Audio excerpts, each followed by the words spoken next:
Welcome to Daggers and Shadow Daddies. We're your hosts, Ryan and Adriana. Buckle up, Buttercup.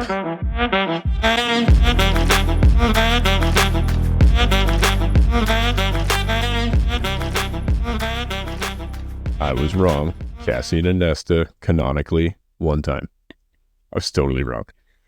But I don't apologize. Because their relationship does imply that they've slept together more than once. I was just going to say, because I'm a tall white guy, and in America, I don't have to. Okay, all right, fine. I mean, also what she said. Such a goober. I know, right? People will buy into that.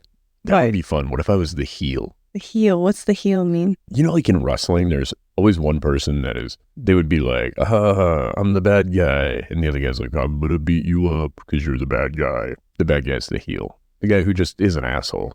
Oh. But it's a part they're playing. That's the bit. To be hated. Yeah, the part is to be disliked. Oh, I don't want you to be hated. I think a little hate would be fine. Like, I don't want to be hated sincerely, but I think if, no, I think you're probably right. I should avoid that. We need I'm more delicate. I don't think I can handle it.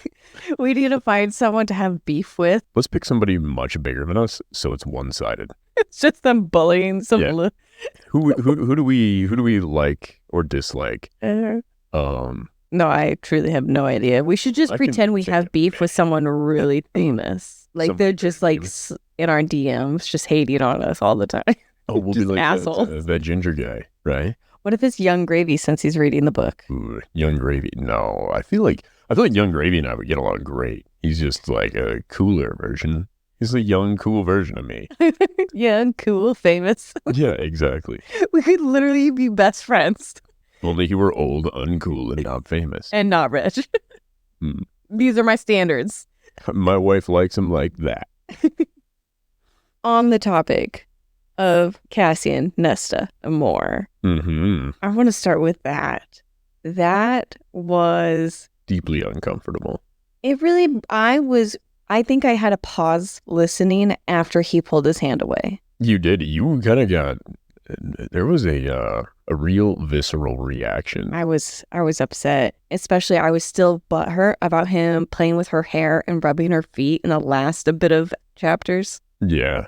Yeah, no, I get it. I'm uncomfortable with the way they interact, but maybe that's me putting something on them. What do you mean? What do you put onto them? Where I lay it on them. I think maybe where I would be uncomfortable in that situation, right? If you were rubbing somebody's feet, I'd be like, oh, gross. Wash your hands before we hold hands, because also feet are gross. I was uncomfortable with all of this. I'm like, the fact that people are rubbing feet in this book might be the thing that is over my line. I see it as if you're rubbing somebody else's feet, we're done. We're not a thing. Yeah. Well, and since we're already in a committed relationship, putting myself in the shoes of like Nesta, where you're not in a committed relationship, there's clearly nothing that's supposed to be going on.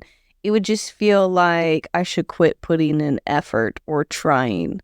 And that's probably easier said than done because proximity. She's got a biochemical reaction going on with the guy. Yeah. She can't help it. It's his pheromones. Got him all. Yeah, I don't know. Things are weird. What I would say is if you ever catch me rubbing somebody else's feet, it is a problem. I am up to no good. If that's because I do not like feet. I am up to no good. There is a tomfoolery afoot.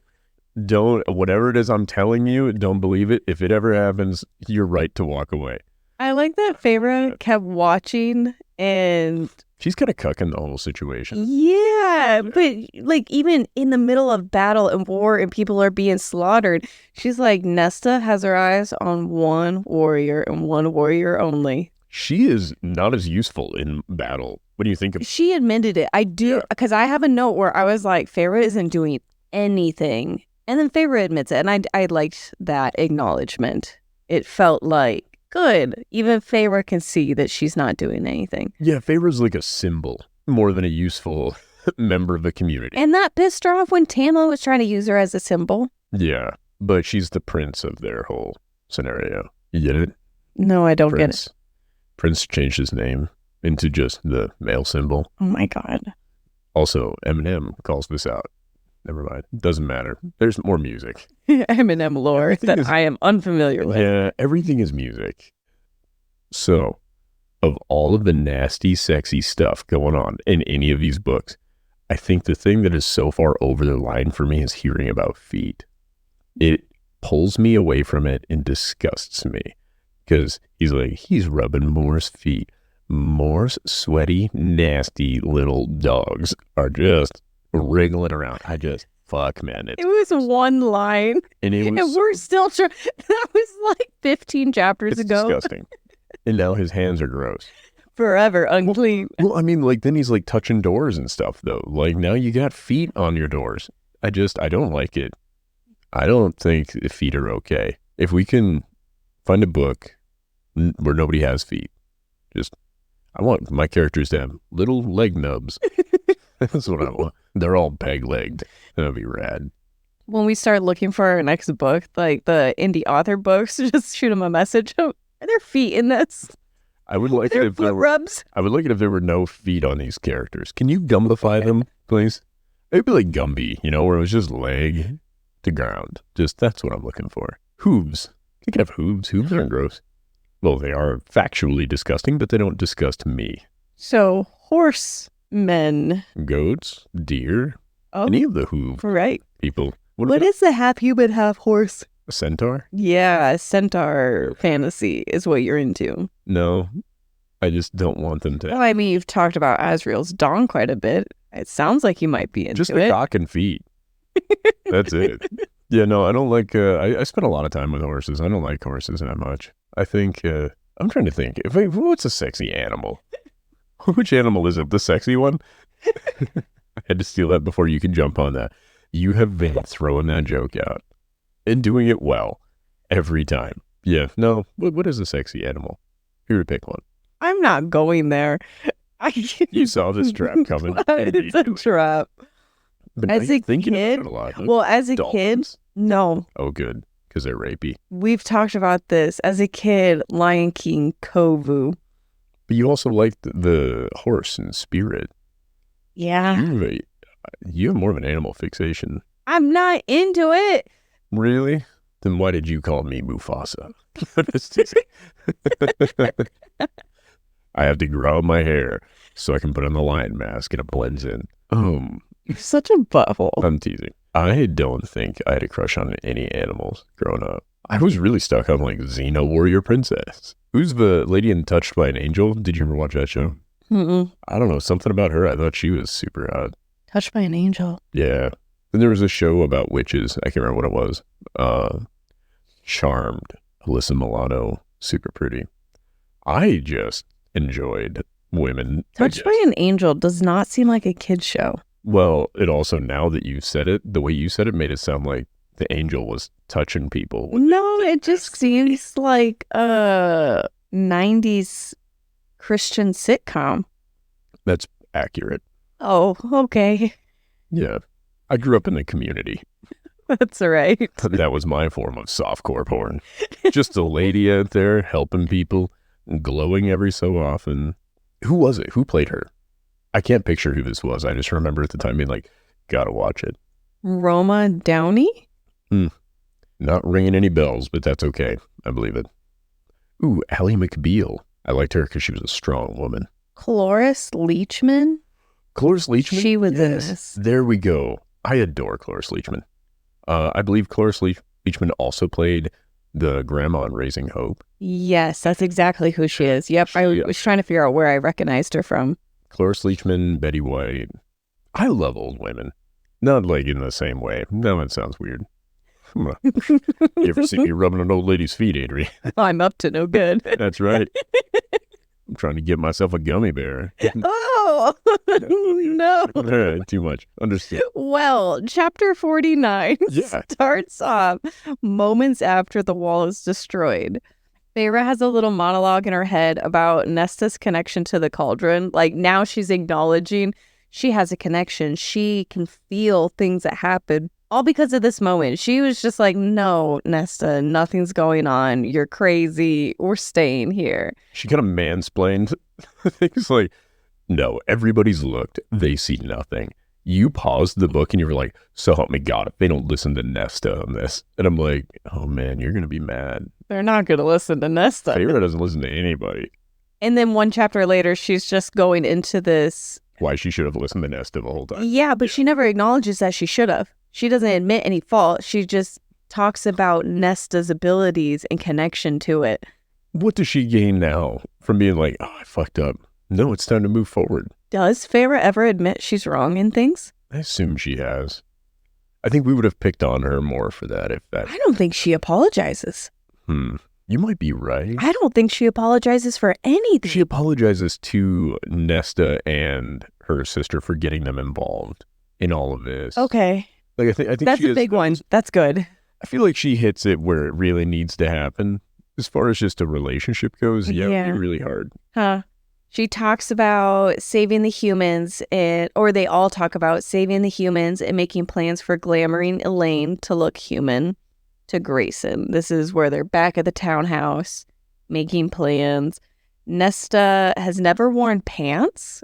I was kind of shocked by that. It really gave a more medieval feel to the era. I just assumed that she's worn pants. I don't know why I did. The wooden arrows is what really did it for me. What do you mean? Early on, for what made me think of medieval times where effective wooden arrows, like we have this ash arrow. It's not talking about like bronze-tipped arrows, blah, blah, blah. But I thought about how she was poor, and I assumed she wore pants, and she didn't have a dress all the time. Do you think dresses were more expensive than pants? I don't know. I think I just saw it as upper class is what I did. That's fair. Yeah. I was not shocked to hear Nesta hadn't worn pants. And I wrote down Cassian's quote. So Nesta has never worn pants. And then Cassian says, I'd have no doubt you'd start a riot if you did. I thought it was cute. Yeah, I don't quite grasp where he was getting at with that. Maybe I don't understand it. I took it as her ass would look so good in pants. It would start a riot. Just any pants. Yeah. He like gives you like potato farmer pants and he's like them burlap booty cheeks. You wouldn't if I was in burlap pants. I would. Want me to find out? Let's get some burlap pants. Oh my God. Yeah, I 100% would.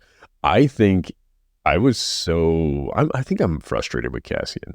So I'm not giving him a fair shake. And I love Cassian. I think he's one of my favorite characters. I think Cassian's a little oblivious to Nesta. And he just likes attention that he gets from more. Okay. All right. I'm willing to give him that. I think at the same time, I'm not pleased with his behavior. I think if he really thought Nesta was into him, he would quit. I don't think he's aware of it.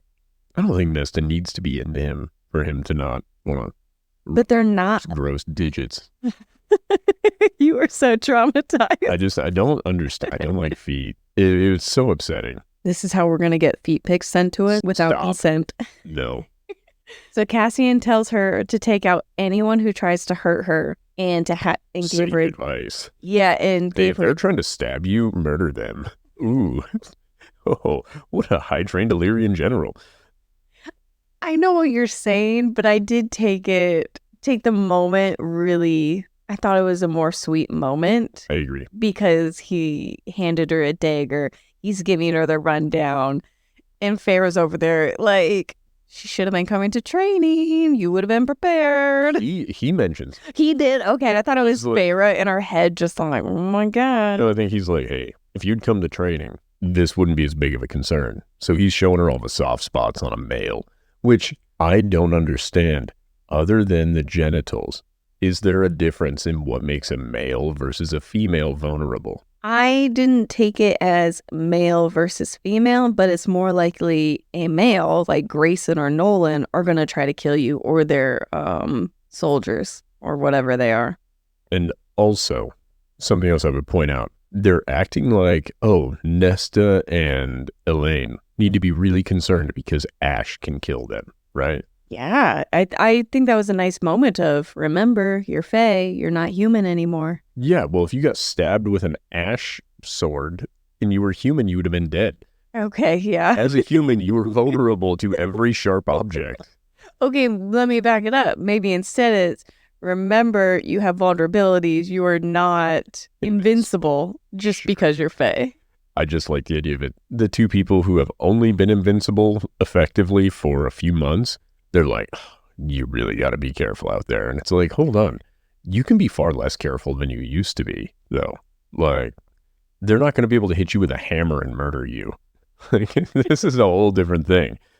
They're like, now Ash is scary. And I'm like, I think the rest of you that are used to being invulnerable should be coaching yourselves a bit more on this. Like, yeah, Ash is scary for you guys, but they have never had to have fear of anything else.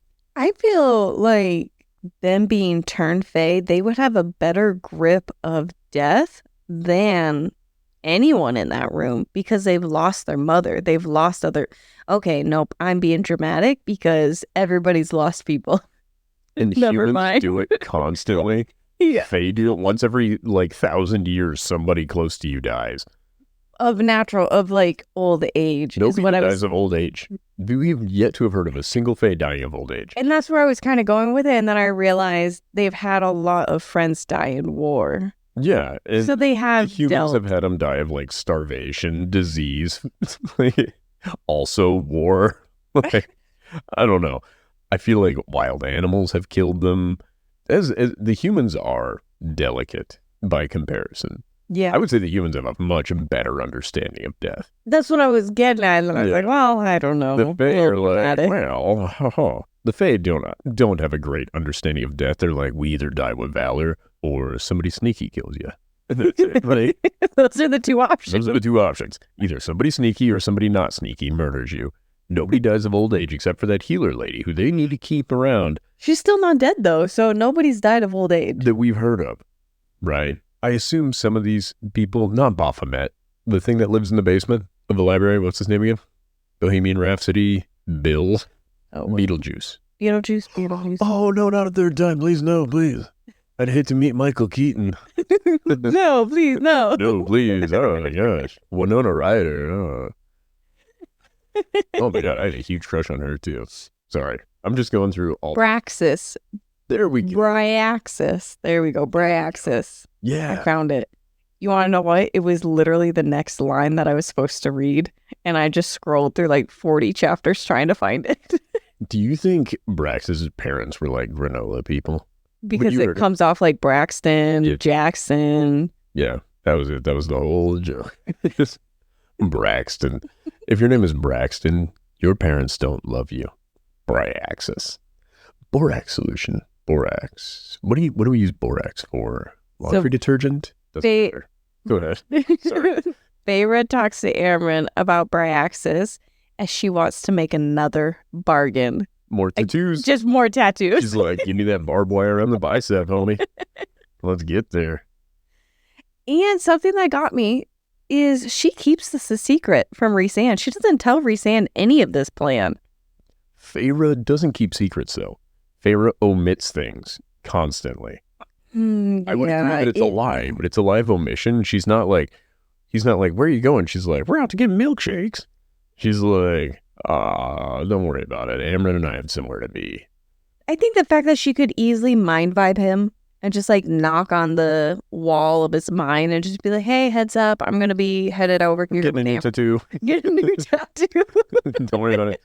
He's like, where's this one going to be? She's like, don't get excited. I'm letting Bryaxis do it. And it's pretty dark down there. He can't color inside the lines. His eyes are not adjusted to things. I love that she took Amren with this time. Also because Amren is a scary critter. I took this scene as Feyre exercising control over Amren. I don't think Amren wanted to go. Amren disagreed with her making this deal as she's like, you're coming with me. Amren, the first time she went, said, why didn't you... Just talk to me. Yeah, just talk to me about this. She did the same thing with the bone carver, right? Now, we still haven't got the mirror. I'm expecting that to happen in the next few chapters. It's going to happen. I hope. And when it comes to Amren and Bryaxis, I like that Amren isn't afraid of Bryaxis. I think that she's the only character so far who has looked upon the face of this guy and is just like, he wants a fucking skylight. Well, she said a window in the ceiling, and I'm like, we could have just said skylight. I think those are even contemporaneous within this world. Yeah, sky and light. Yeah, it wasn't exactly a big, I don't know. It doesn't seem like a complicated naming convention to come to, given you have, but then again, we have fairy wine. And He wants a- Faebane. He wants a fairy window in the ceiling. I just love it. But so It took far, a long time to tunnel all the way up there. I'm like, what are you doing? so far, Bryaxis doesn't come off like a bad dude. He wants to talk about life. He, wants to get his fill of torture on the battlefield. with permission, the correct people, like, can I do this when you give me permission? He says he doesn't want to leave. He's like, this is my home. Why would you do this? I don't want to leave. He's like, I don't want to go. I just want to see outside. Yeah, it's so sad. Yeah, I agree. So far, I like Bryaxis. I think he comes off like a nice dude. He's not rubbing anybody's feet, so he's got that going for him. I would say the other thing that I liked about this interaction, though, is Feyre is having a hard time understanding what he's asking for. And Amren's one's like, he wants a fucking skylight, homie. That's all he's saying. Yeah, she was she was doing what I would do. Feyre's overanalyzing the shit out of it. If it was you and me, that is exactly how it would happen. I'm like, oh my God, how do I do this? How do I literally bring stars into here? And you're just like, it's a skylight. Shut the hell up. I could not believe that she didn't immediately go to, let's just drill a fucking hole up through the roof of this joint. He's got a skylight. Awesome. It's done. But the way that it happened, it was nice to get that banter between her and Amren, where Amren's stomping on her foot. It's not just one time, it's 2 times. And first she lightly does it. She's like, It's like a little reminder, like, calm your shit down, recenter yourself. The second time it's like, you gotta be fucking kidding me. Stop. Like, I love that part. I did not. I liked it. And she got another tattoo. I don't know if she even described it. Another band. It's just another band. Remember last What if it's like cuffs? She's got one on each arm. Connected by curse. Jesus. She's like, it's exactly what I wanted. And then she's like, all right, which one of you deities gives tramp stamps? I need to know. I just love the fact that so far it's all up like one arm though, right? Because this band is just above the other one. She still has the High Lady tattoo also going on her right the arm. Opposite arms. I think she's got a full sleeve on one that says, and I would like to imagine it's just in like Elvish, and it's just like, I am a High Lady. Resand. Like, I think that's what would be just hilarious to me. Oh, I was picturing it almost like when Americans who can't read Chinese get Chinese lettering, and whoever's doing the tattoo can speak the language, and they just write stupid shit on them, and that she's just like, isn't this just the most beautiful thing? And it says the stupidest deal. She's like, it says eat, pray, love. And she like runs around. That would be so cool. It says I like chicken nuggets. Honestly, not a bad tat. If I could get I like chicken nuggets in Chinese, that would be the funniest shit to me. I would just run around a Chinese tourist just flexing it up and be like, yeah, whatever they. There is a guy who has something that's like that, and he is fluent in Mandarin. It's purposefully stupid. And it's intended because it gets people to laugh at it and start a conversation and be like, do you know what it says? And he's like, yeah, like I freaking love whatever food it is. Oh, it is food related. Yeah, it is. And they're just like, oh, these foreigners. He speaks to them in Mandarin or Cantonese. Exactly, yeah. I think it would be really funny to also just have it be like, please don't speak to me in Chinese. I don't know what this says. I think that would be just better. Just straight up exposition, because I don't speak Mandarin or Cantonese. Or something just about, like, you're the tattoo artist putting it on him. This guy doesn't know. For Chinese symbols, he has no idea what the fuck I'm writing. Yeah. I'm charging him for an entire sleeve. And it's just a whole thing written out there. It's an advertisement for his business in Chinese. So that's Feyre with all her tats. With an Instagram handle underneath it. It'd be really funny. Chapter 51. Wait, is that it? Yeah, that's his whole thing was, he said, can I get my fill of torturing these motherfuckers? And she's like, only the Hybern people. That excluded the other 2 places we've heard of. He says, I'm going to torture. Can I torture people? And she's like, just the Hybern people. There's 2 other groups that are going into this battle that you've just excluded from his torturous. I forgot about those 2. I was thinking of Tamlin in the Spring Court. I think now we've learned Tamlin might be a part of it. I think he's doing it to protect. He's a part of it. I'm not guessing anymore with Tamlin. He's either a double agent, or he's a pseudo double agent, And I don't know what the fuck is happening with him anymore. We learn that as we move through this further, when we're reintroduced to brown-haired Rhysand. I don't remember his name. Before we get back to Jurian, there we go. I took it as yes, just Highburn is who Bryaxis is allowed to murder and kill. Yeah, but it's not even as simple as murder and kill. He's like, I want to terrify these motherfuckers to death. Can I eat their fear? Yeah. Like, ooh. So far, Bryaxis is my favorite. Your favorite character, period? Well, no, but I mean, as all these little side characters. He seems lovely. He seems like a charm. Yeah, honestly, if he just put a bag over his head, I think that's what he needs to be a main character. Everybody's afraid of him. It's just a brown bag with the eyes drawn on him so he doesn't scare people. Yeah, and then just like so people don't forget his name, it just says Bryaxis across the top. You're just creepily in the corner all the time, like those like 90s sitcom shows that everyone's like laughing on the couch and there's just this ominous creature. Over. There's a shadow in the corner. Bryaxis. He's over there whispering in Azrael's ear, pretending to be one of just the regular shadows. Buddy. Chapter 50. I think more likes Cassian. Just like... Okay.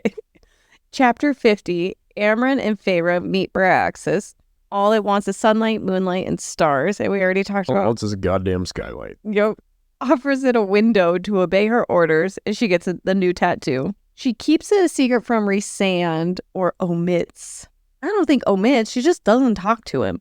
And even when they're with everyone, this is where Rhysand is a little too, I don't want to use the word perfect, too passive for her antics, because he doesn't call her out like, what, you did this or anything. He's just like so happy with everything she does and just as enamored by her is maybe the word.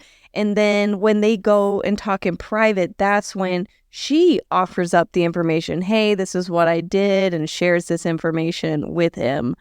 And he's just like, did you remember to make sure he'll kill for you? And she's like, of course. He will definitely murder for me. Yeah, I would agree. I think what gets me more about Rhysand stuff is it makes it seem like the decisions Feyre's making are less important. He is not as concerned as he should be with that. Yeah, it does kind of come off like they're just silly little. Yeah, this thank you. Cute. You were helping. It's like when the kids are helping you make dinner and they're like chopping vegetables. You're not like, oh, like you're not that concerned. But like, oh, I've chopped the onions too finely. You're like, it's fine. You did great. Feyre's just chopping the onions. I think these people who she's gathering, which are kind of like the titans of Greek mythology, right?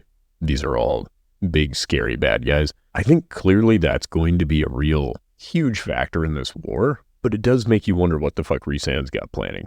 I didn't take it that he is planning anything without telling her. I just took it as she's planning things without him and then tells him later, and he's just like, awesome work. Good job. Because they both went together with the bone carver.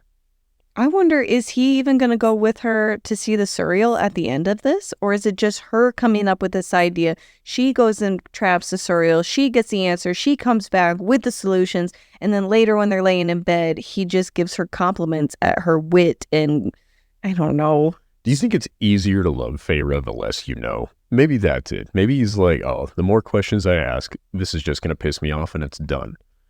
No, I think that he wouldn't ever get pissed off at her. That seems like a problem.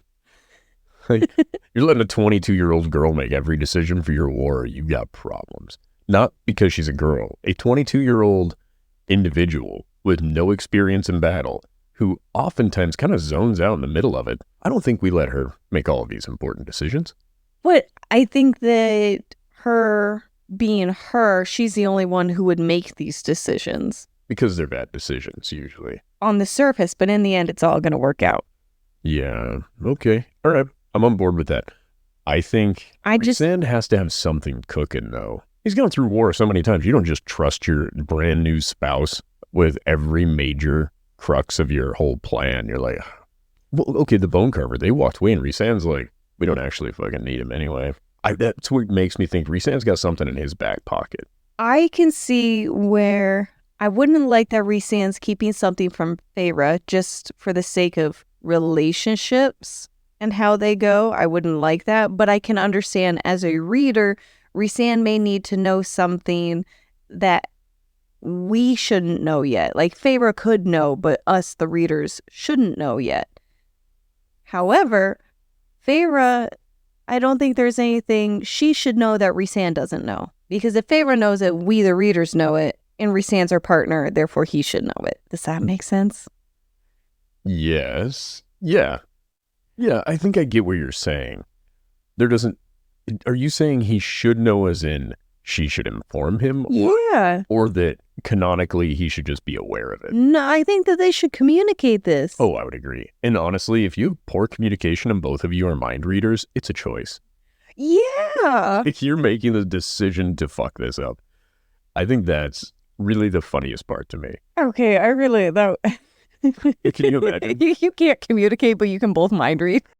Hey, dumb question though. Did you determine a spiciness scale? We were looking at a quick book review of a book that is not yet out that I'm excited to read, but it says spiciness of 4, and I don't know if that's on a 10 scale or a 5 scale. I think a 5 scale. So I don't think that I'm mature enough for that, depending on what this is considered, this series. I see it as, I think Iron Flame is the 4. 3 is. What do you there. think this is? 2. You think this is 2? 1 or 2. What? No, not 1 or 2. Yeah. She talks about how he comes when she touches his wings. And then... She implies. Then she's like, he's got a generous cack. Remember? Yeah. Oh, I think those are stuck in my head. But there is no throne scene. Rhysand hasn't gotten down on her yet, really. He did. Just the clam chowder thing, right? Sorry. In my head. Never mind. The night of their mating bond. You're right. I mean, every night's their mating, but you know what I mean. Every night they're mating. Oh, kids. End of chapter 50. I have a quote from Rhysand. If I already need to redecorate to match Thesan's splendor, I might as well add in a window. Yeah, which nobody's addressing. Skylights are notoriously leaky. Putting that in a library where it's full of books? Wild. Okay? You don't think so? Name somebody with a really nice skylight that after 10 years, it's not leaking around that bad boy. I'm just saying they need to put their best men on that job. They can ruin the knowledge. Chapter 51, they're at the... Just moving right by it. Yep, I'm pushing you forward. Chapter 51, they're at the Illyrian mountain camp. Rhysand needs to show he is still their high lord, even though he has trained them. So he's not dressed as an Illyrian, he's dressed as a high lord. And I have the quote, "They need to remember I'm their high lord, and I have no intention of loosening the leash." Feyre turned on by it. Meanwhile, he's just got like a whip. I imagine, do you remember the Rihanna song, S&M? I know it, but I can't think of what part you're thinking of. Be bad, but I'm perfectly good. You know what I'm talking about? Yes. All right, so that's what I'm imagining, but I'm also imagining Rhysand in just a straight up like leather unitard, if that makes sense. But he's got like fishnets on. Big old Illyrian boots. He's just like, whoosh. He's like, I'm still your high lord. Whoosh. And Feyre's like, I'm kind of into this, but he's sort of gender bending a little bit. I have no intention of loosening the leash. Yeah, and he's just in drag, like sexy dominatrix drag, and he's just like, my winged boys, we're going to battle, gentlemen. Definitely not what's happening. You don't think so? No. I honestly think that would be the biggest power move. Because those people are sexist and like, you know, like, okay, if you went to the Republican National Convention and you were trying to get people to pay attention to what you're saying, the best thing you could do is put yourself in, I don't know, drag, like leather S&M drag. And bat wings. You can even leave your wings tucked away. You're the High Lord. They need to remember that. Okay? Well, it's like, whoosh, and you just pick the highest, whatever, the general or whatever of those people that isn't Cassian, the person underneath Cassian. Because Cassian, you don't want to mix business and pleasure. it reminds me of that TikTok we watched where she's retelling ACOWAR, or even, I think it's Mist and Fury even. And she's like, I must come to save my family. Yeah. And that's where I think Rhysand is like, I got this. But that's what I imagine. He's like, I have no intention of loosening the leash. I'm like, So, why are you a dominatrix? You can just say, I will fucking mist you if you fuck up. and you said you can't handle a 4 out of 5 on the spicy scale, yet this is where you take things? It's not spicy for me. It's not, True. I'm just saying, it's not spicy. It's more fun. Think of like, so the swimsuit I wore for your grandma. It's not spicy. Nobody there was spiced. But everyone had a great time, and you definitely got everyone's attention. That's really what I'm looking for. It's to make up for all the love I didn't get growing up. Oh my God, I'm Rhysand. I never did get that video from my mom.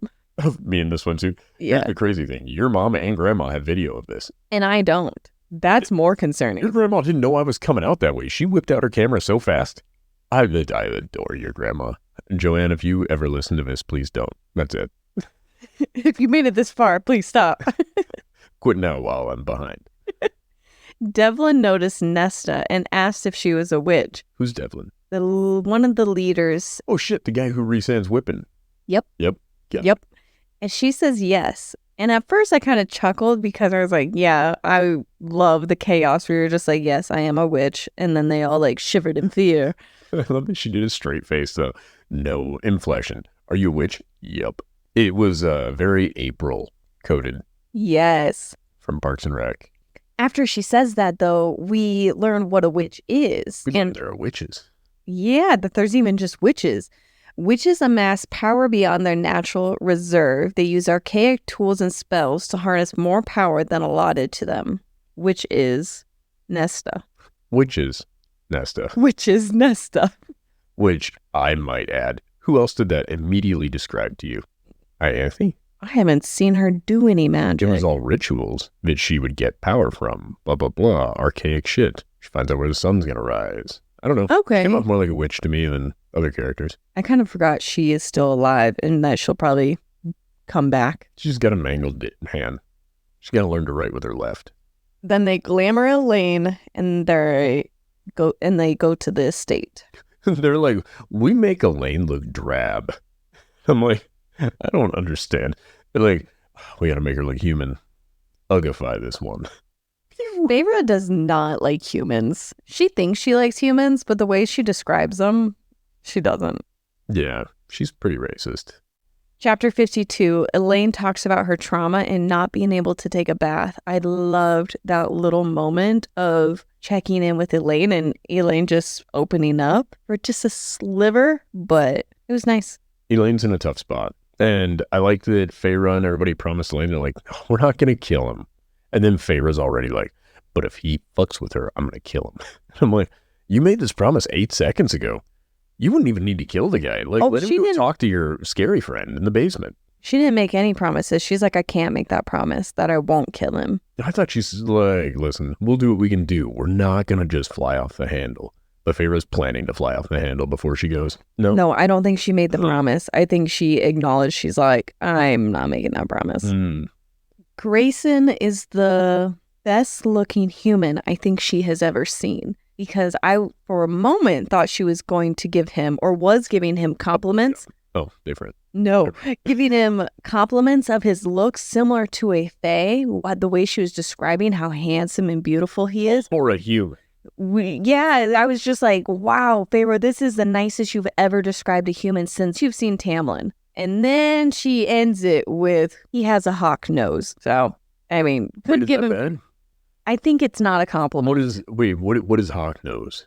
I see it as like almost a hook nose. But almost like a witchy looking nose. He's a wizard, Harry. Now that we know witches are real wizards, it must be. That's a great point. They ask Nolan and Grayson to offer their estate to all the humans.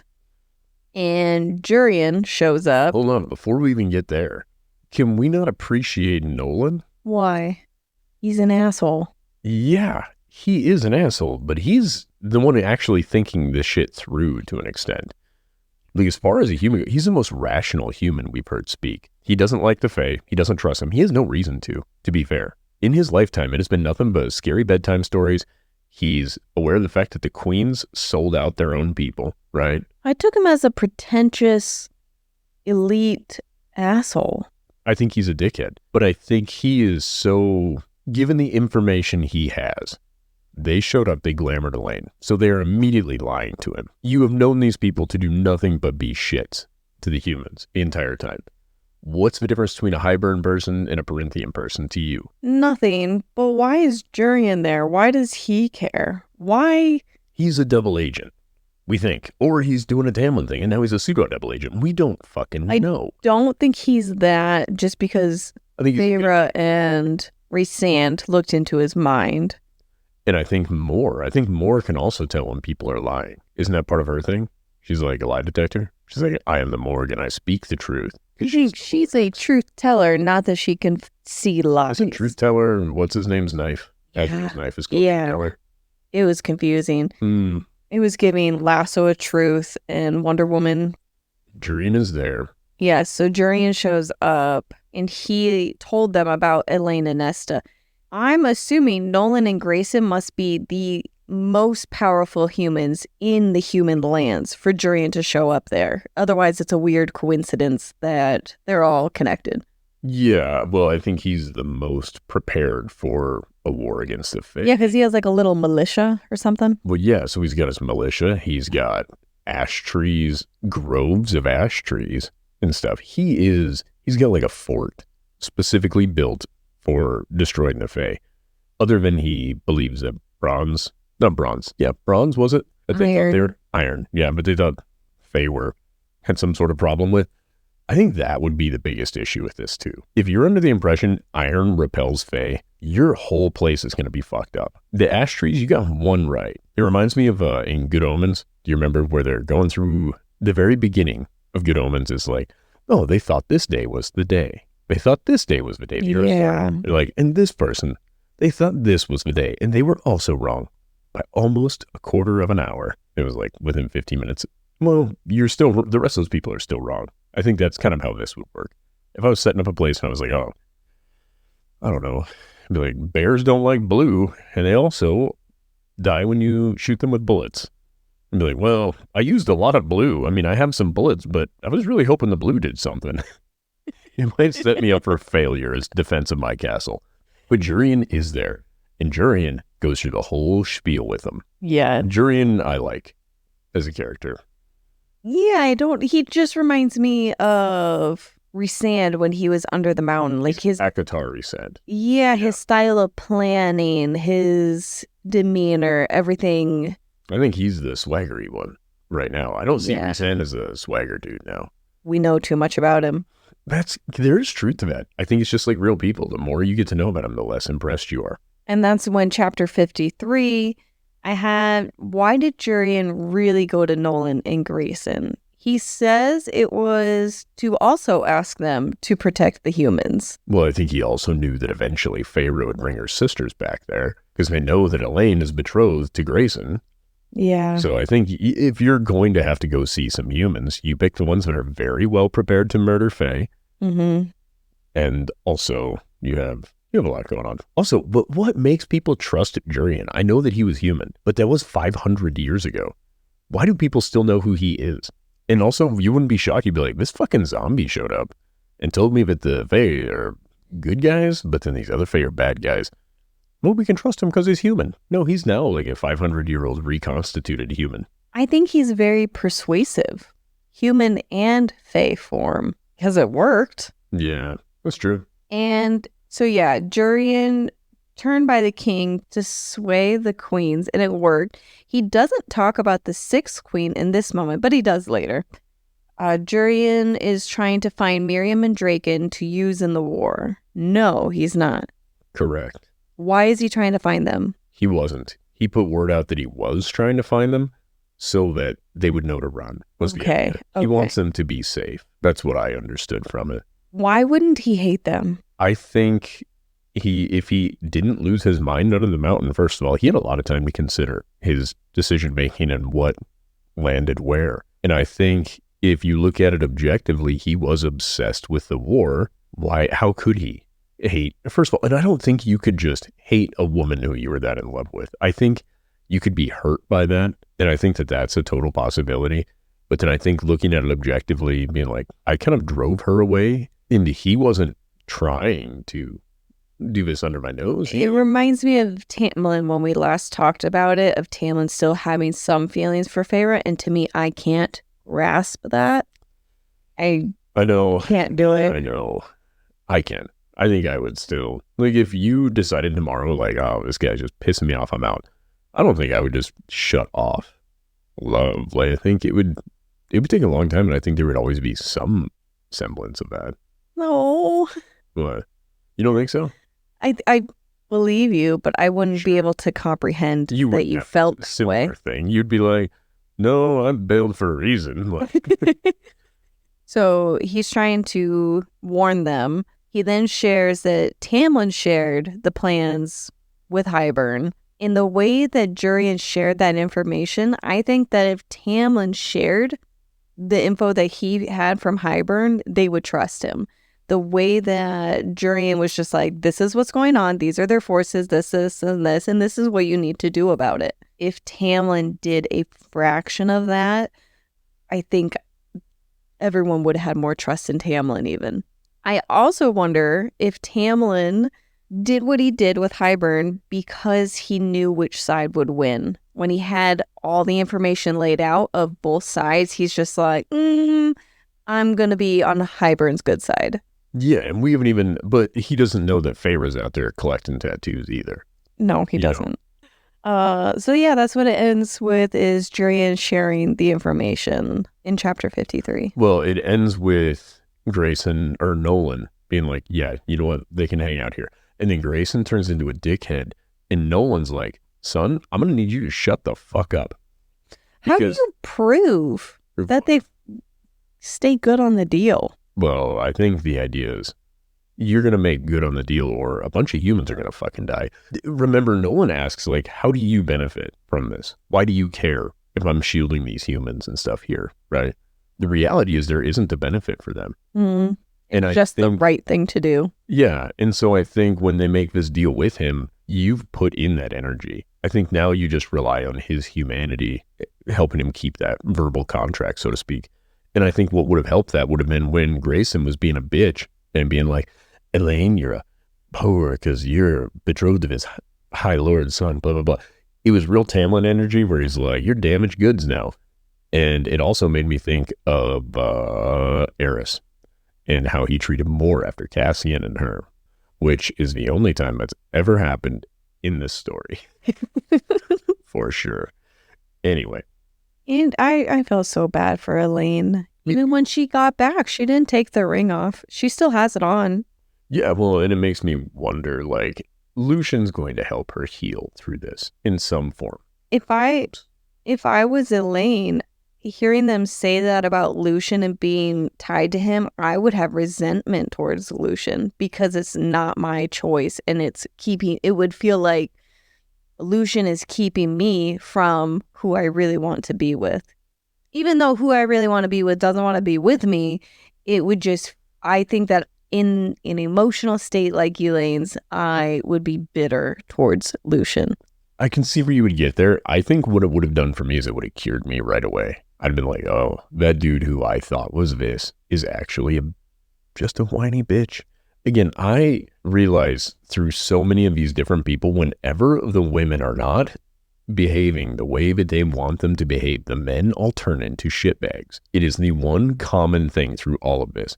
Tarquin, Grayson, Tamlin, everybody, where they haven't behaved the way they're supposed to. And if Cassian's rubbing Moore's feet, and that's not a good play, it's because Nesta wasn't reciprocating these feelings, blah, blah, blah. And he knows that Nesta cares, otherwise he wouldn't stop rubbing her feet when she walks in the room. No, he didn't stop rubbing her feet. Nesta her foot like it was hot. No, he didn't. I don't think that happened. Nesta never even, she did show up. When she walked in the room, he dropped that foot like it was hot, homie. He dropped Nesta's hand when Moore walked in. This is what I'm saying. He knows that these women don't appreciate his behavior, but he's still doing shitbag things because the women are behaving the way that he wants them to. I have issues. Rhysand isn't doing this right now because he doesn't expect anything of Feyre. It doesn't matter what the fuck. Rhysand's doing great. I just think Rhysand needs to man up a little bit and... Ooh. Uh-oh. If you're all gonna die in a war anyway, fuck it. Let her do whatever she wants. I just think they need better communication. Yeah, because you think he needs to tell that bitch what's up. No, I just think that he has a valid complaint of saying, oh, it would have been nice if you just gave me a heads up before you went and made another deal. Listen, I think he secretly, he likes a goth girl, right? And she's starting to get the tats and stuff, and he's like, whatever it takes to get that sleeve worked up, girl. Because it's not that I think that she needs his permission or anything. Good. It's just... She doesn't. She doesn't. So High Lord. You're right. High Lady, whatever. But she's the one who suggested, and I called this. I said, she's going to ask Rhysand, hey, let's make decisions together. We want to be a united front, at least for the first few years. And then she makes unilateral decisions constantly. Yeah. Well, he's over. To be fair, they're both doing it, right? They're both making unilateral. As of right now, as far as we know, Rhysand hasn't since then made a decision without talking with her. Again, this is why anytime Rhysand and Azriel aren't right with the rest of the group, I assume they're up to some shenanigans. It seems to be sort of the flow of things. Chapter 54, Rhysand didn't want to look into Jurian's mind because he didn't want to see Amarantha. But the whole time, Feyre had the ability to look into his mind. Another example of not communicating. He could have been, hey, could you do this? See what Jurian's intentions are. And if she didn't feel comfortable, then that's fine. Because if he acknowledges, I didn't want to, do you want to? No, I don't want to see Amarantha either. Then neither one of us do. What really floors me is Jurian's the one where you're like, I don't want to see Amarantha. That has not slowed you down on reading anybody else's mind that was also around Amarantha. Well, Jurian was literally around her neck. Sure, but I would argue Jurian was also around for every other thing, and he's the only one that you also get the benefit of one-on-one contact with the King of Hybern. I think the reason why you don't read Jurian's mind is you don't know if the King of Hybern put some sort of bear trap up in that bad boy. So you creep in and the door slams behind you, and now you're stuck in that guy. Oh, like, maybe, yeah. Because Feyre couldn't get out of Rhysand's mind when he was fighting the King of Hybern, because Rhysand was like, nope, she walked in and he locked the door behind her. And then she was stuck there, drooling in a corner while they were having their big fight. And then Rhysand's like, okay, now get out of here. And he opens the door and then she runs out. You remember this? Yes, I do remember all of this. I don't think that's the case, but I do like that take better than dumb. I just wish that they communicated just a little bit more on these things. Oh, I would agree. I think communication is the big bugaboo of this whole scenario. This is when Jurian does talk about the Sixth Queen, that she was given to a Death Lord who cursed her and other girls. Feyre's intrusive thoughts about Lucian not being the High Lord's son that they think. Because as soon as they bring up Lucian, she's just like, no, that's not his dad. That's not his dad. That's not his name. You know what I'm talking about? Yes. We don't know who the Death God is. No, we don't. Okay. Or Death Lord. It was worded as Death Lord in this one. Yeah. They don't really bring up God, so to speak. Only the first time was the Bone Carver. Carver talks about the Weaver. Yeah, and obviously the other Death God is the brother is who we're discussing, who isn't Bryaxis, evidently. Bryaxis is more of a deity of fear. No one is concerned that Lucian is still gone. No, I mean, he's got to go conquer a Death God. It might take a minute. Jeez. Feyre commands that they take care of the humans. Like she has some authority over them. Yeah. Fucking weird. But I think that's good. She's not being passive. She's being assertive. And I think that's a good thing. I agree. It's not my personality, but that is the personality that is needed for that.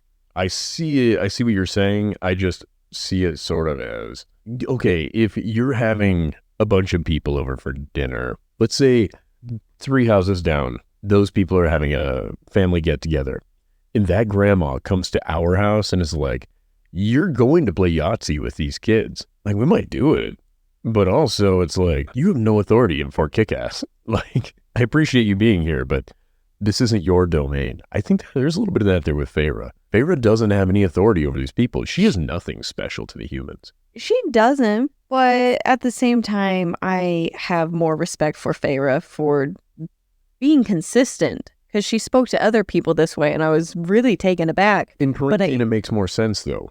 A High Lord period holds authority. You have the most within your own court, but a High Lord of that area. Okay, a governor, let's say a senator in the United States, right? You hold the most power in your state. You go to DC, they still have some power, right? Obviously, they still have a lot of power in DC, but as far as those notes go, but you send that person to China, what the fuck does a senator from Kentucky matter in Beijing? And I see that kind of as the thing. I think if she wants to achieve a desired result, incentivize it. Don't order it. You're not gaining anything by being boisterous. I took the moment as just, she is High Lady and she recognizes her status, maybe not authority in this case, but I liked it. And I appreciate it. I think you're probably right. I'm probably taking this wrong. Just to me, it's like, you don't have any status here. Well, and then when you're talking about have an incentive, that's where Jurian steps in. He threatens them that if you don't do this, there's no reason I will personally march people here. Exactly. And fuck you up. And I think that is so much more powerful than, hey, I'm really important up north, and I think you better fucking do this. That doesn't matter. Jurian being like, if you don't do this, we're going to fucking kill you. Yeah. That does seem more persuasive. It does. And it obviously worked. Also, Feyre having a backbone is nice to see. Yeah, I like that she has a backbone. It's, I think, needed. And she's been a bit of a chicken tender up through now, you know? She's on the menu. We like her. We didn't go for the chicken tenders, but we're happy they're there. You were ridiculous. No. So Elaine won't take the ring off. Jurian's plans sound like Rhysand Under the Mountain plans. That's where I have this, because he's talking about now telling them, this is what you guys need to do because of XYZ. I like Jurian. I don't know why. It's not like he's a lovable character. I just like the energy he brought. I prefer, he's, like I said, he's got to be creeping his way up there. He's like a Bryaxis-like character. He's straightforward so far. We like this. And I have chapter 54 ended with Jurian gave intel like Tamlin should have. Mm-hmm. Chapter 55 was pretty short. More talks about fighting. Hold on 1 second. Did Tamlin not give intel? He gave them a stack of intel. They just didn't trust it. Yeah. And this is where I think Tamlin is just a garbage person. I think Tamlin is looking out for himself and his court, which I do have respect for him looking out for his court, but I don't think he's making deals and decisions that's best for anybody else but himself and his court. Sure. And we've seen it before. That is the whole entire plot of every one of these books that Tamlin is involved in. Is his character. We've seen it, and I think he's doing it again. He saw all the plans. He laid out these plans. He's like, I'll give you this. You show me yours. And now I see everybody's plans, and I know what decision I need to make for me and my court. But he doesn't actually know anybody else's plans. Do you think maybe that's why he went back to Hybern afterward? He's like, oh, fuck, these people aren't going to trust me in time. My court will be nothing. Yeah. I need to, I don't know. I have a complicated relationship with Tamlin because I don't like Tamlin, but I think you can understand Tamlin's motivations. We never got an update if the Spring Court people went to Summer Court. We don't know. What I would say also on this, before we get too far away from Tamlin and his self-interest, I don't see Tamlin's self-interest as that different than Rhysand. Rhysand had a character he played the entire time being High Lord that did nothing but benefit his court. Yeah. And Feyre was so mad about it. She's like, you kept this a secret against all these people? He kept Valaris a secret, and then he wore his I'm an asshole mask for his own court. Yeah. Like, I do think it's kind of the same thing. It's all self-serving if you look at their court as a part of self. Yeah. And I don't think obviously it's not an ideal scenario, but I think it could kind of make sense. And I can see that a bit with Tamlin, where it sort of makes sense. Yeah. I didn't like what Tamlin was doing, but I at least now am just looking at it as he's doing what's best for him and his court, not what's best for Perinthian or the humans. I can understand why. Yeah. Yeah. Chapter 55, More talks about fighting with Jurian. And she seemed to really be mulling over her inability to have seen Jurian making these decisions. Yeah, how quickly, he's kind of hurt by how quickly everybody believed he was actually crazy. Yeah. Which, again, wild. It had to be convincing because you managed to convince the King of Hybern. Like, now you're shocked that everybody else bought it. It's like, well, yeah. He's like, but you knew me. And it's like, well, the King of Hybern fought against you. He was as aware of your personality as they are to an extent. Think of how long Feyre has known Mor, Cassian, and Azriel. Mm-hmm. Now, you remove one for 500 years, you bring one of them back, and they are this completely different personality working for the opposition. Yeah. And then Cassian's just like, you guys know me. Why would you actually believe any of that? I think that's how Jurian was feeling. Yeah, which I can understand why he's hurt, but also, again, I can't understand why it would be that shocking. Look at how much everybody's personalities changed after being under the mountain. You're going to tell me the one that managed to escape relatively unscathed, and he's surprised by... Was the eyeball and finger? Yeah, like, come on, man. You spent the most time with her of everybody. And then it's like, I can't believe you guys would think I would go crazy. I'm like, well, fucking everybody else did. Why wouldn't you go a little crazy? Rhysand refuses to use his Daemati powers on the off chance he sees her in your head. I would say they have a reasonable suspicion that you went nuts. Yeah. And you were a little bit crazy before she took you. You were obsessed with this war and all these things. I don't know. I think it makes sense to me. I'm glad to see he's not crazy, though. I was taking it as he was really close. They were a close-knit group and fought together and whatnot. And then he's gone and they're just like, yep, nope, this all makes sense. He's like, how the hell does this make sense to you? Imagine running into 21-year-old Adri. Okay. Do you think that current Adri and 21-year-old, you think 21-year-old Adri You're would just right. be like, You're right. Yeah, I'm a very different person since then. Yeah, I think that's time, man. Mor asked about Elaine, how she's doing since she still has the ring. And I like those little lines where it's other characters recognizing other characters in the book. Yeah. Mor is recognizing Elaine and what she's going through and checking in on her. I agree. I like those moments. I completely agree. Amren has done this a few times also. She lays down with Rhysand and discusses war in the summer court Illyrian camp. And that is what chapter 55 ends on, is them preparing. I don't think they banged one out, though, before going to war. I can't remember. I think they did, and we just didn't have to hear about it. Yeah, it was like an implied scene. Chapter 55. Oh my God. Chapter 55, there's two battles that happen in here. Hybern arrives. Rhysand cloaked the army to sneak up on them. Why uncloak them? I assume because of the power it takes to maintain that is what I was thinking. Okay. But I have so many questions. Are you just cloaking them like the invisibility cloak in Harry Potter? Are they just not seen? Can they not be smelled? They can't be sensed. We use the same power later. You can't smell or sense them. But do they make noise? Do they have any effect on their environment? Because you have 5,000 people fucking walking. Homie, we can hear them coming. And I kind of landed on that's why you uncloak them, because the cloaking power also wouldn't allow them to interact and fight. So it must be removed. Wouldn't it be hilarious if they'll like just sneak up behind those guys and then boom, you uncloak them and everybody's like booga booga and then just snaps and exits? Yeah, like you can just sneak up, everyone get in position and you're just walking. Yeah. Like somebody accidentally knocks over like this stand with armor on. It's like clang, clang, clang, clang, clang, and everything's clanging around and it's just this suit of armor on the ground. All of Hybern's looking over and Rhysand's like, I'm out of power. Boop, everybody pops up. I don't know. Way cooler. But you give them 40-foot wings, they're bound to make mistakes. To be fair, you give them 40-foot wings. You wait, you uncloak everybody, and everybody just flaps their wings toward the ships in a mildly synchronized motion. That ship is sailing straight back to Hybern. Like, I think that would be so fun. They're all wind benders. This is when Feyre is in the back with Mor, I believe, because they didn't want her fully involved, just kind of watching. So she's documenting the events, but not fighting.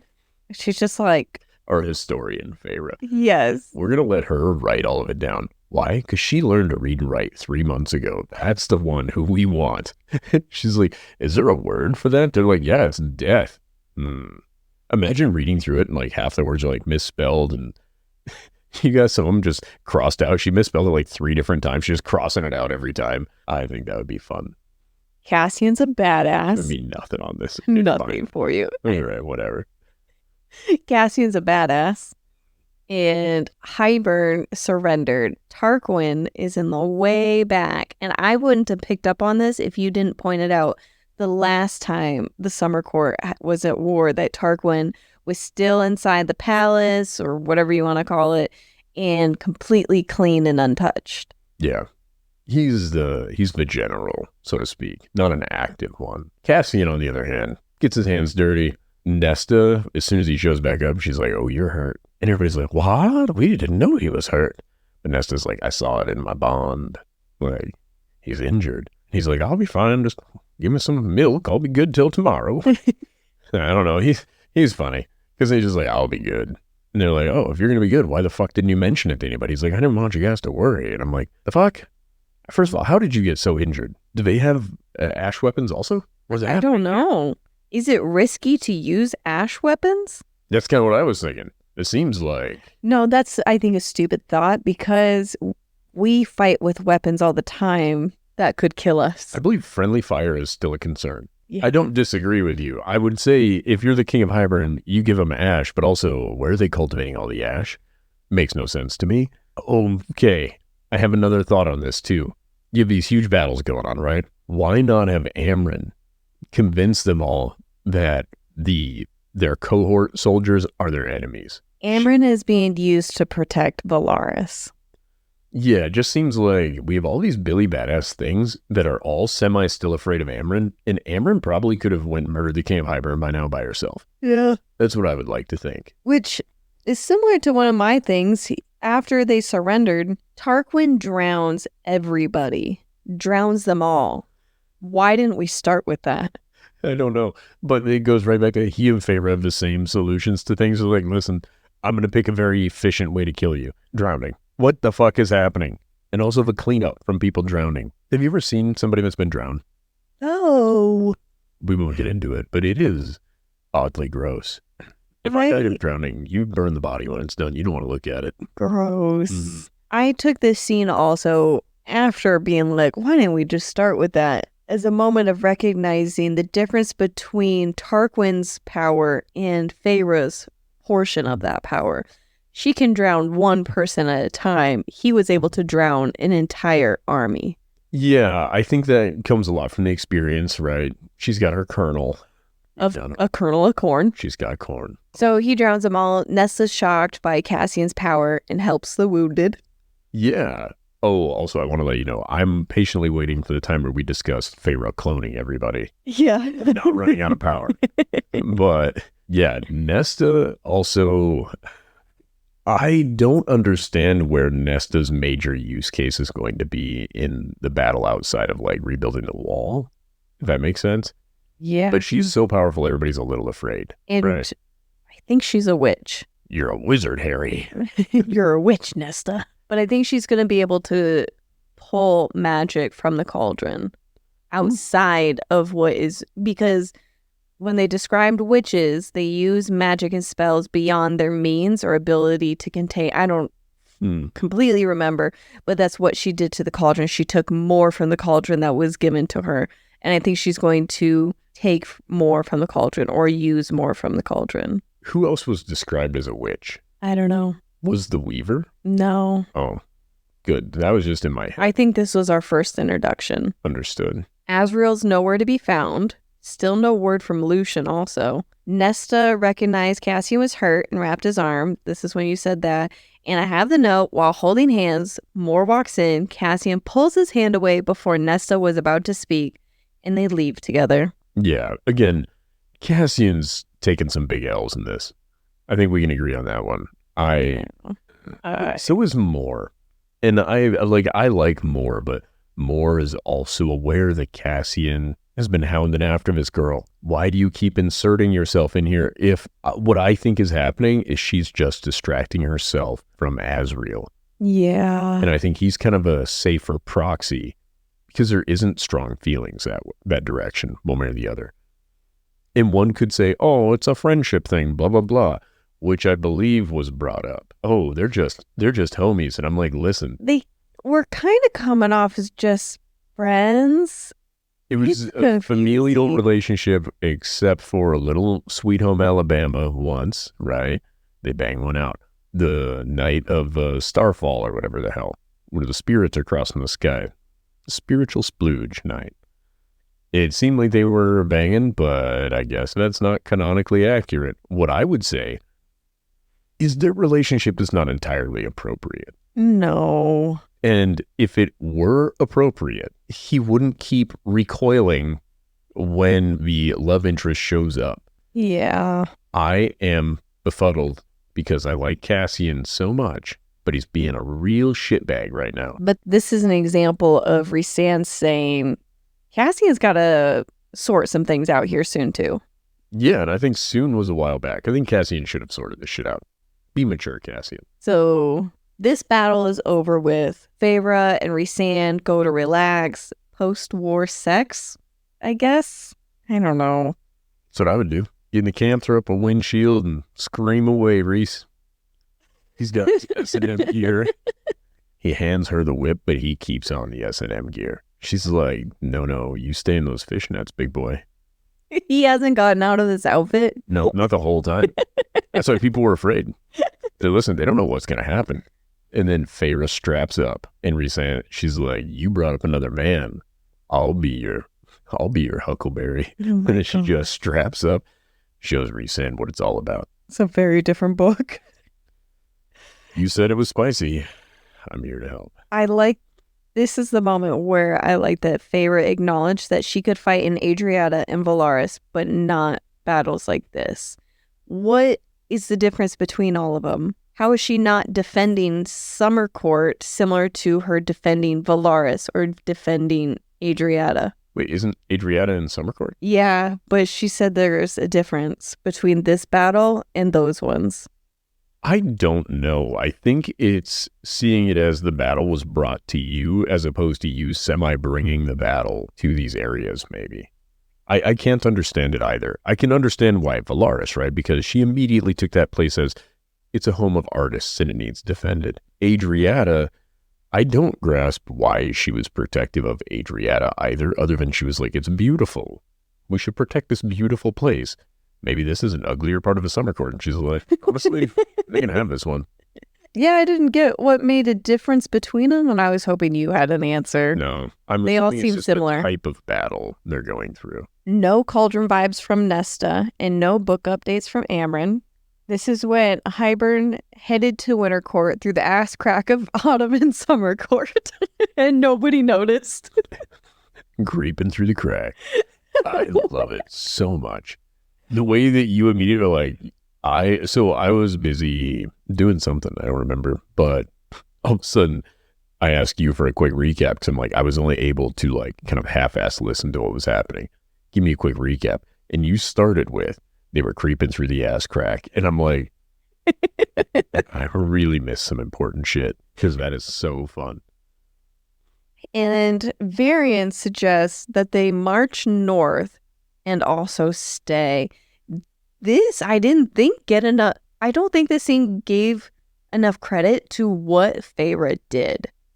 Whose power is it? Tamlin's, where she created fake people to look like they didn't leave. But they're not just visually there. You said these are corporeal. Yeah, they're like walking around and being normal, essentially. They're interacting with physical matter? I don't know. I'm just imagine being there. She creates all these people and you feel like you found the love of your life this whole time while they're gone. And then all of a sudden, a week later, they disappear. Okay, so I thought these were just basically clones of the people that were already there. Yeah, I think they were. What I think would be really funny. Your loved one. Yeah. What I think would be really funny is you take this ash arrow, you dive in front of it. You're like, no, because you got left behind, right? And they accidentally took the clone. But and you like dive in front of his ash arrow to save the love of your life. And then it's like battle over and you're on your deathbed. You're looking over, you're like, I died for a worthy cause. You can carry on, my love. And then that person just turns into nothing. I'd really, oh, fuck. That's how they went out. I think that would be hilarious. This kind of goes into the golem thing that I brought up. If these people could be effective as warriors, as clones, it's the same difference. Yeah, I'm not sure. I also notice it used her power to create them, not to maintain them. Which in Rhysand as well, right? Rhysand's also very tired, or is that from the cloaking? From the cloaking, I believe. Okay. And Tarquin's cousin, female cousin, I don't know her name. Is this Cresseida? Something like that. No. Chrysanthemum. I don't remember. It doesn't matter. She also is helpful, but I was really just impressed that they were like, we need a drink of water. And then they move on. I'm like, holy crap, Feyre just created all these people things. Imagine what she could do with Gatorade. What? Well, she just got water and she's fine. Imagine she has some electrolytes. This is what I'm getting at. It's like steroids for superpowers. She'd be super hydrated. I don't know. Think about it. Yeah, so she does that. I'm not ready to move off of this yet. I'm going to be real honest with you. I'm going to drag this out a little bit only because she fucking cloned people. Why pick the regular people? If you can just make effective clones of people, I'm cloning Rhysand. I'm cloning like these powerful beings. Well, think about how she clones the wings and how real they are. We've talked about this. She can feel the same feelings as them. They are essentially identical. So I feel like you could create an entire army. Well, here's the thing. You wouldn't even need an entire army. Just duplicate Cassian. Yeah, with functioning siphons. And you could have one for Nesta, one for Moore. Or two for Nesta. Oh. I think that's really great. Good job. I thought for battle purposes, but I like where your head's at too. I mean, if Rhysand's like, do we need to bring another man into the room? Feyre snaps her fingers. There's another Rhysand. She's like, I got it covered. One time Rhysand walks into the tent and they're already doing stuff. It's like, oh no. Oh my God. Yeah, Rhysand's like, what's going on? She's like, it's basically masturbating. It's not cheating. Oh my God. That would be so horrible. It would be so funny. I'm imagining in the same scenario, like if I walked into our house and you were cheating on me with me, I would have such complex feelings. I'd be like, you could have picked anybody and you duplicated me? I'd be so touched for it. Like honored, but also, why didn't you just wait for me? And then I'm like, wait a minute. That's not fair at all. Why does this guy get to do it? Send this guy to work. Let me stay here and do this. Like, what the fuck? Yeah. But for the purposes... that kind of battle. Why am I in battle? This is the thing. Yeah, like, what the fuck, over? I think there's so many areas where clearly your imagination is the only limit. Yeah. And Feyre doesn't have a good imagination. Tarquin can drown an entire military army, whatever. Create them. And she could only drown one person at a time. I don't think that... Tamlin, I feel like this is Tamlin level power of what she just showed. Tamlin creating this many people, and it should be Feyre is only able to create one or two people. They're in the summer court right now, correct? Yes. So shouldn't her summer court powers be more prevalent than her spring court power? Yes. So no, I don't think, I think it's like you have your baseline and then when you go into that area, it amplifies. I don't think the others are lowered. I would agree. What I'm saying is, I don't think Feyre could only drown one person. I think Feyre never thought of trying to drown everybody. I don't think she considered this. Yeah, I think when Feyre drowns people, it's not because she wants that person dead. It's like she wants to watch that person die gruesomely. I stand by. This is an area where Feyre is just a monster.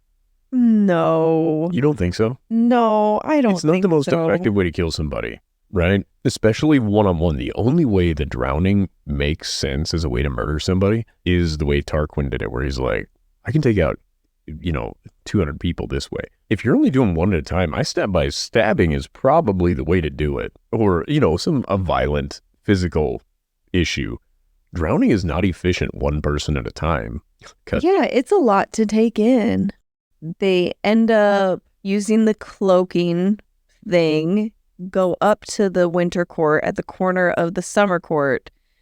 And I'm picturing them at like the T of all of the courts is where they're at. And that Hybern is literally at the point and just like hiding between all the courts somehow.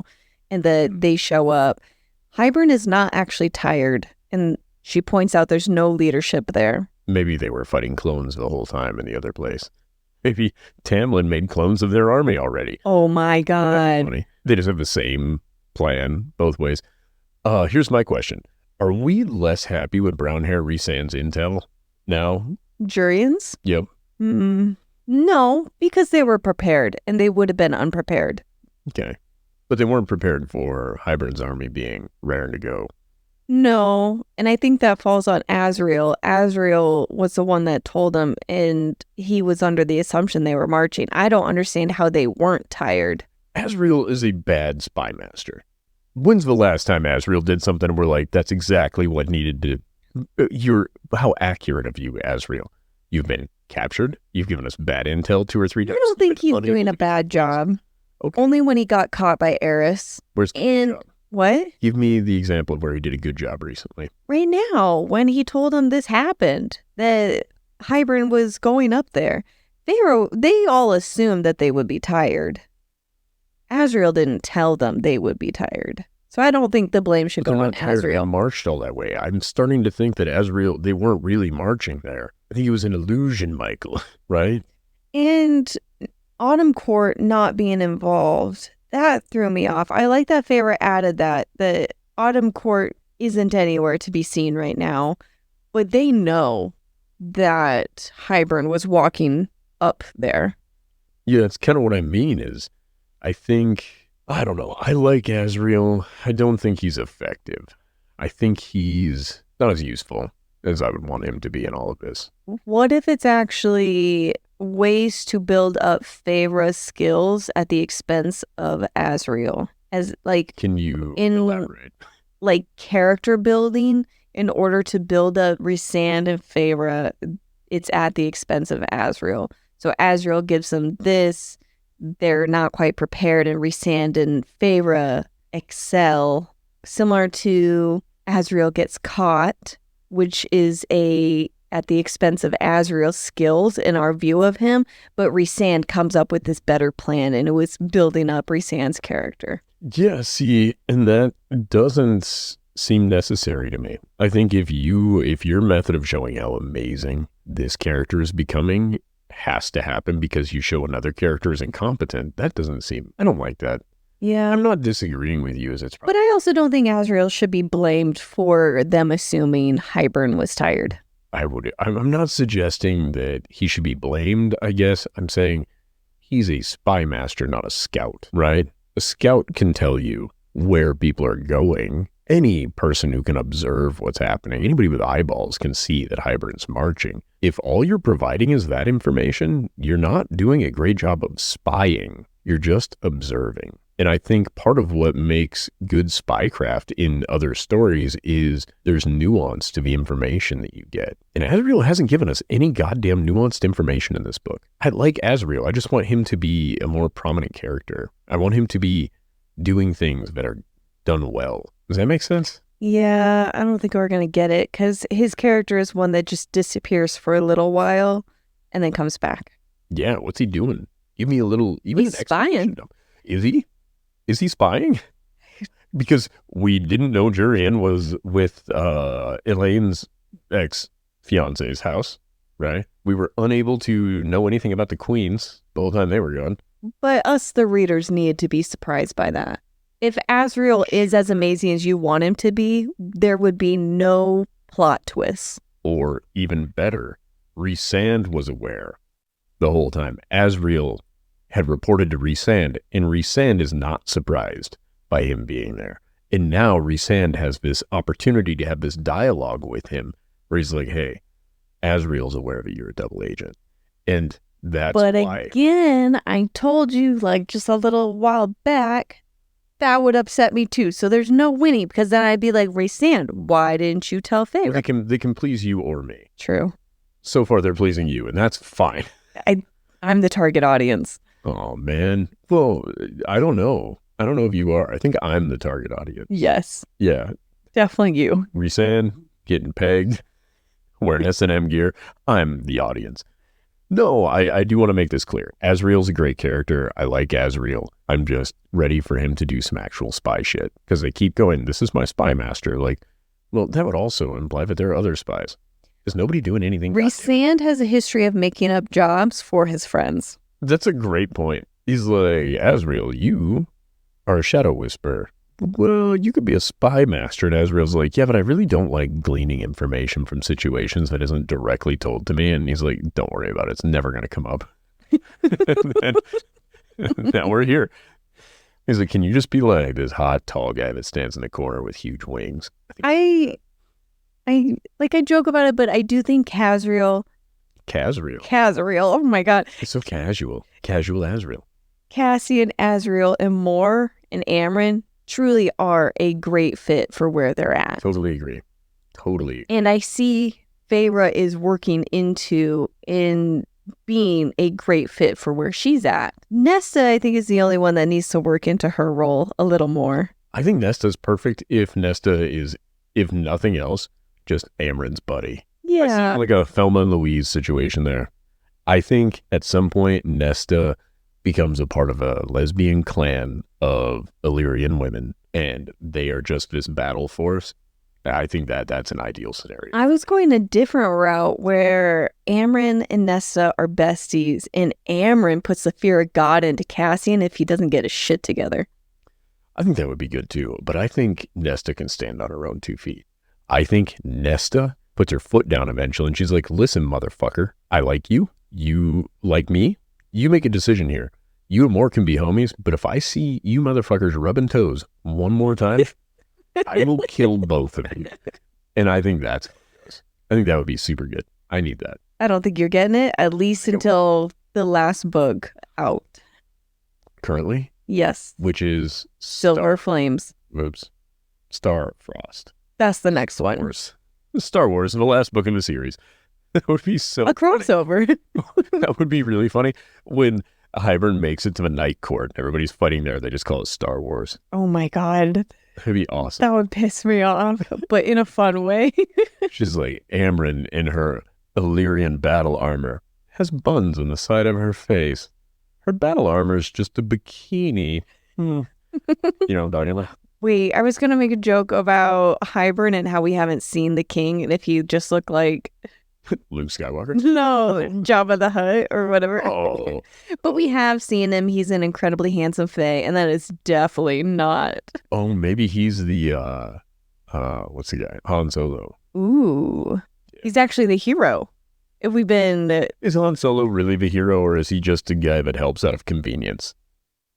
What the fuck? That's Jurian. Oh, Jurian. It could be that one. Yeah. I think of Jurian more as the Chewbacca in this scenario. I like it. Other than Chewbacca is a way better character. Than Jurian? I thought you said Tamlin. No. I was zoning out. I'm in my own little world over here. We got it. That's all I have for notes, because chapter 56 ends with her talking about how she's going to go to the Suriel. Yeah, I'm really excited, because I think the Suriel's like her homie, and I enjoy the Suriel as a character so much. It's great writing to put a character in that kind of does just give you the MacGuffin solution, so to speak. I would also like if every time she meets the Suriel, it takes less and less effort to get the information. This time it's just cookies, tea. Yeah. She like sets up a place and she's like, well, listen, we're not butchering chickens. We were told that's archaic and bullshit. You've already got a new cloak. Maybe she'll like get some new boots or something. Like, do some new boots or a nice pocket watch. You know, I think that would be really cool. And inside, it's just like a picture of the bone carver. He's like, where the fuck did you get this? And she's like, it looks like whatever you want to see. Close it. No. I don't know. Wouldn't that be cool? It'd be fun crossovers between characters. Do you think if you got a picture of the bone carver that it would appear different to everybody? I asked this question one time. Yeah. And you gave me an answer. Yeah, but again. I swear, if you change your answer on this. I never know what I'm talking about. I think this is the thing. I just sound committed to ideas. I'm not. I was curious if she looked into Rhysand's mind and vice versa. Does the bone carver change appearance even in there from memory? Yeah, and I went no on that. I hope I went no, because right now the way I'm seeing it is like, no, it wouldn't change appearance because you would be using their perception. Because if you take a photo of the bone carver and you print it out and it looks like your version of what you saw and then you show it to someone else, does the image change? That's what I'm asking. I think that's a different thing than directly using their perception, because the camera doesn't have an objective perception. Or does the camera just get a picture of what the bone carver really looks like? It's like trying to take a picture of a vampire. right? Vampire. You can't take pictures of vampires? I have no clue. Are you aware of this in fantasy or fiction? Yeah, you can't, right? Right. It's just invisible. Well, it is, but I wonder with the advent of mirrorless cameras, perhaps now we can get photo evidence of vampires. Yeah. Because I think the mirror was the issue before. Yeah. Vampires don't have reflections, which also doesn't make sense. The Twilight vampire is incredibly reflective, like a disco ball. He would be more susceptible to photos even. I never understood the lack of reflection and you could see through it. I just took it as you would just not reflect and you would be like a black hole. Oh, like they absorb all the light. Yeah, you're not reflecting anything. Not that you could be seen through. Well, I would agree. I think the logic of you couldn't be reflected. So what really is the lore behind it is mirrors used to, let me preface this with my understanding of this. I could be totally wrong. This comes from a very small amount of knowledge of vampire lore and a very small knowledge of how mirrors work. So silver used to be what would coat the backside of a mirror, right? Can you kill vampires with silver? Was there something with that? Yeah, vampires don't like silver. Okay. And that's why you couldn't see the vampire's reflection. The mirror would be the polished silver. Some through vampires don't like silver. So silver is not good for vampires. Okay.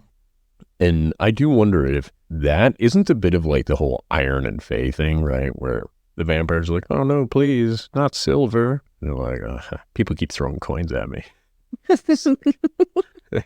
Oh. I'm allergic to dollars. All the way to the bank. I got the silver lung pop. I think that would be cool. Did you have any other notes?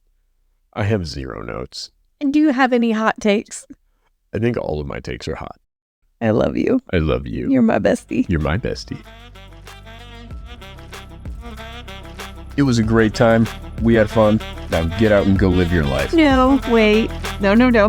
Thank you all for listening. We appreciate and love you all. Please follow us here, TikTok or Instagram at Shadow Daddies Podcast. And then go live your life.